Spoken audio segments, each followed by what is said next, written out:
There is one part where he says that if she had not been as acerbic, he would have probably not been what he was. Yeah. Like, right? I mean, He would go trembling apparently to her chambers, and she would whiplash and tongue lash him with her. Tipu knew that this is what his mother was all about. Yeah, and he was also completely under her, control. Even she decided whom he was to marry. The girl she chose, Hyder had another choice, but the mother prevailed, and so the first wife was someone that the mother chose. Yeah, but he had a zillion wives and concubines. Yeah, he married both. 4,000 is what you have listed, Correct. concubines. Yeah, both father and son together. Yeah, 4,000 women inside the harem? across. No, they were divided across Mysore. Different. Yeah, every time they go to Chitradurga, Bangalore, Srirangapatnam. So, a harem in each port. In each port, yeah. Yeah, sounds ghastly. Okay. So when he would go and she would give him this tongue lash, he would come back, so scared, Hyder, running out of his wife's chamber, and his male buddies would catch him, and then they would all go and drink. And in his drunken revelry, he would say, "It's so much easier to face the British sword than my wife's tongue." And so I think this lady was quite a strong, gritty woman who even controlled the husband, who gave shivers to the East India Company, and also her son, whom she tried to, give sane advice, which he never took. He didn't. Yeah. In fact, when he gets the kingdom, this emotional letter that you have listed in the form of a will that Hyder had left for his son. I'm going to read out some while you can have your idli or coffee. It says, it's kind of heart-tugging actually, Yeah. My son, I leave you an empire which I have not received from my ancestors. A scepter acquired by violence is always fragile. Meanwhile, you will not find any obstacles in your family. You have no rivals among the chiefs of the army. I do not leave you any enemies among my subjects. He goes on to write more and then says, now this is strange. India, since the death of Aurangzeb, has lost her rank among the empires of Asia. This fair land is parcelled out into provinces which make war, one against the other, and the people, divided into multitude of sects, have lost their love of the country. The Hindus, mollified by their pacific maxims, if you please, this is not Shashi Tharoor writing, are little able to defend their country, which has become the prey of strangers. The Musalmans are more united and more enterprising than the feeble Hindus. It is to them that should belong the glory of saving Hindustan. So takes it upon himself and bequeaths to his son the responsibility of the Muslims to protect and preserve India as it was, because the Hindus are too feeble. Correct. But the authenticity of that letter itself. Which you say this, that why is this letter suspect, is that the British records talk about Hyder instructing Tipu and Purania not too much to rely because of the French. Yeah, okay. Go ahead. Yeah.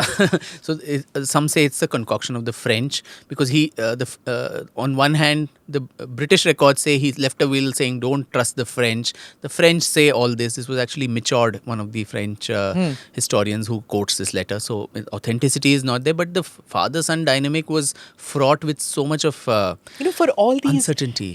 Western powers who turn around and say don't bring your ethnic conflicts to our country. Yeah. They brought their ethnic conflicts to our country. Entirely. Right? Yeah. So this is a proof of that also. This one little proof, but their proof that we still don't know which is the right letter, whether the one that there was one at all. If there was one at all, whether the one the French wrote or the Brits. I forget the will. Certainly what the British found in his palace after Tipu died was an agreement that he signed for his father, which had about 8 articles, which said if I'm found stealing something, then I can be flogged. If I'm found doing idle talk, then some other punishment. Yeah. From petty crimes to also insurrection against the Sarkar. So that means he just didn't trust his son at all. That sounded a little bit like my era, but not my dad, but in those write 100 words on imposition. If you pull the pigtails of your sister, now write 100 words on what you will not do to your sister, Yeah. how you will not harm her. Next time you will learn the 8 times table Yeah. and not make. It sounds like that. Yeah, I think It sounds very credible sometimes. I know. And in the middle of the war, when he was 21 years old, not a child, the Battle of Chinkurli against the Marathas, in the middle of the battle, this guy says something intemperate, Tipu, and the father snatches a cane from someone and whacks him on his posterior, so hard. And Tipu is in front of everyone, and that is an insult. So he loses his school. He throws a 20-year-old man. So he throws his turban and dashes his sword and said, "To hell with you and your war. I'm not going to participate in it anymore." That also, I mean, the psychoanalysis that the person helped me with. If you see most of the dictators, they had a very terrible father. They were father wounds, corporal punishments that the father gave. Somewhere instill that sense of, you're wounded yourself as a child and you don't brook any kind of, dissent, any mistake anyone else does is meted out the worst of punishments. So somewhere this cruelty that Tipu was wantonly cruel, no doubt about that. So that cruelty probably came from these father wounds, because the father never, I mean, there were occasions where he did very well in the battle, the first Anglo-Mysore War, the second Anglo-Mysore War. He would feel very happy, even when that, he says, "To hell with you," and goes away. Later, he's found missing, I mean, for several days. And Hyder then goes back to Srirangapatna. He's crying at the mausoleum of his, one of the saints there, and says, God gave him and God has taken him back, and so on. And when he comes back, he's so overjoyed. Obviously, that love for the son is there. But at the same time, I think he didn't think too highly of his tact and wisdom. And so he would always keep comparing him to others. There was a Sheikh Ayaz, who was a convert from Malabar. He almost thought that he's a better successor. We'll divide the kingdom between Tipu, Sheikh Ayaz and Karim.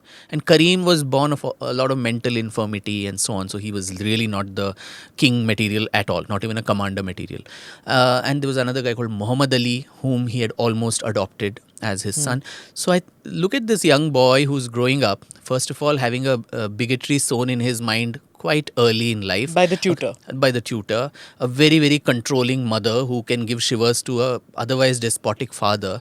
And probably that frustration the father is showing out on the son through all these punishments and constantly comparing him to others, saying, Sharma ji ka beta. So what will he grow up to become? So one becomes a Tipu Sultan. Click here to watch the full episode.